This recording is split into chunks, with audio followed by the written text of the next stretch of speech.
Hello and welcome. This is the Market Wrap. I'm Agam Vakil. Another step back for the benchmark indices. It's not a large one, but a step back all the same. When it comes to the Nifty, we're looking at another cut of around 23 points. Below the mark of 11,000, as you can see here among the counters that have led gains here. Titan Company up nearly 2.8%, followed by Bharti Airtel and Yes Bank.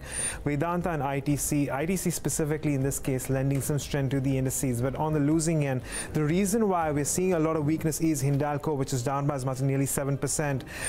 Kotak Mahindra Bank came out with earnings, and after that we've seen the fall extend. Cipla, Larsen & Toubro along with Lupin and Dr. Reddy's from the pharma pack bearing down on the indices. And the broader market and the breadth, again, it's not very encouraging. When it comes to the NSE 500, we continue to see just one gainer for two losers. PC Jeweler right at the top of the losing list, followed by Mindtree. It came out with its earnings yesterday post-market hours. It was a miss on profitability, and that's the reason why we're seeing that knock around 8.5%. It came out as software, lost just as much as it had gained yesterday.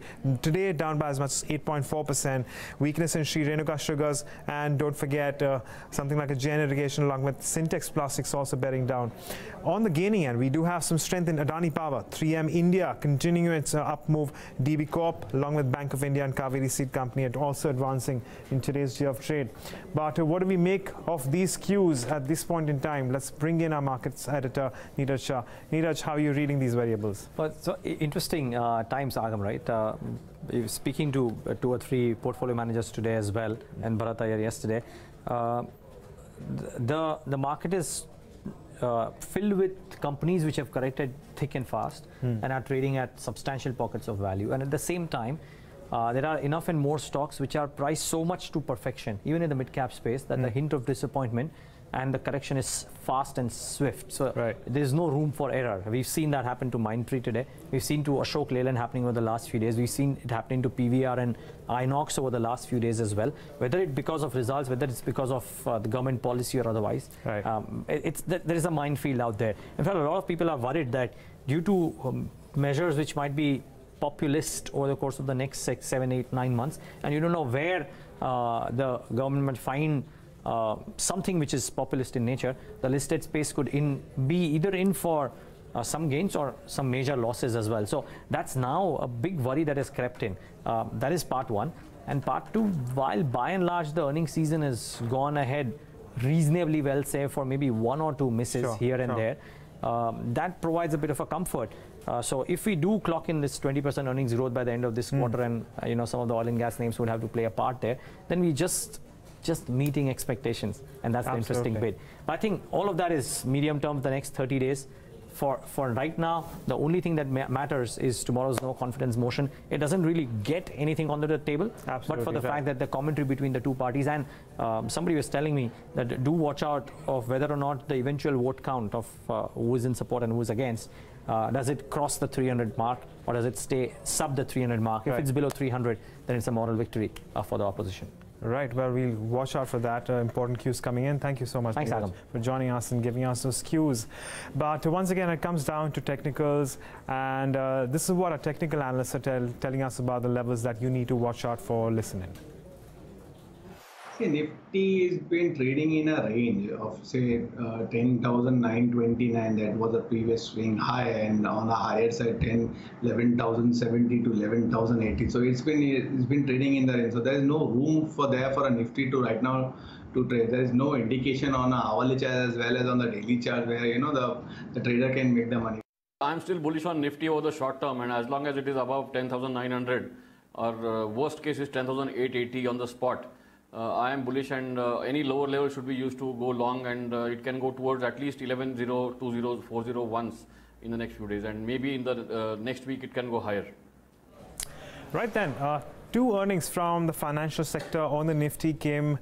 And well, we've had mixed reactions for both. So while Kotak Mahindra actually declined after its earnings came through, Bajaj Finance did decline but eventually closed the day in the green. We have Shraddha Babla joining us to give us an idea about how these earnings have turned out. So, Agam, Kotak Mahindra Bank numbers were a miss, and that's probably the reason we've seen that kind of a downtick. Additionally, they've also highlighted pain in the SME sectors, and then given the fact that the stock had run up quite a bit, about 40% or so year to date, that possibly could explain the correction. As far as the net profit is concerned, it grew by 12%, coming in at 1,025 crores versus an estimate of about 1,200 crores or so.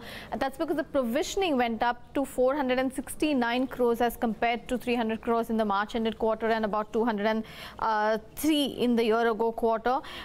In fact, the management also said that this is one segment, SME, where they're cautious and there could be further pain going ahead. The loan book growth came in at 24%, which was in line with estimates, and the gross NP has also remained more or less steady. So it was more to do with concerns with respect to missing the bottom line estimates. Sure, Shraddha. Thanks for joining us and getting us those details.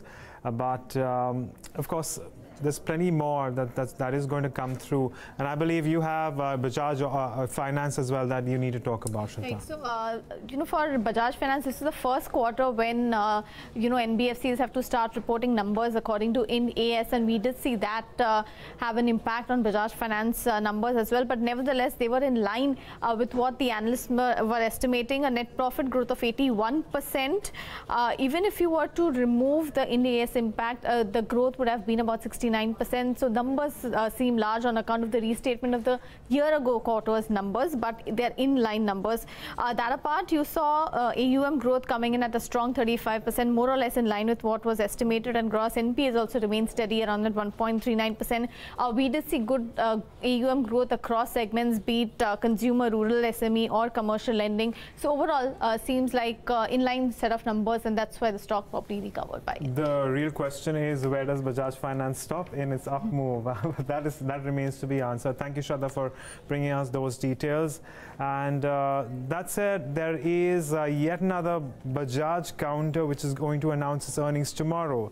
It's the other brother, and we will have Bajaj Auto come up with its earnings. What can we expect from there? We have Yash Upadhyay joining us to give us an idea. Yash, what projections are we working with? So the top line is estimated to come in at about 7,800 crores, which is a 41% growth on a year-on-year basis, driven by that strong 31% growth in volumes that we saw in the first quarter. Margins are expected to expand by about 300 basis points, driven by the high share of three-wheeler sales and the price hikes that the company announced. Profit is seen at about 1,250 crore rupees.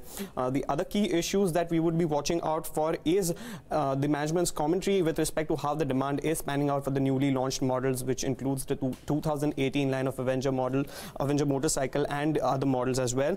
The export demand outlook and pricing in some of the key markets, along with the management commentary when it comes to the recovery in three-wheeler demand in the domestic market, and an update with respect to their electric vehicle strategy. Okay, Yash, thank you for joining us and getting us those updates. Watch out for Bajaj Auto. Of course, we're also expecting earnings from Wipro. That's the other big IT earnings coming through. But with that, it's a wrap on the markets with lots more lined up. So stay tuned in a Bloomberg Quint, and we keep bringing you more.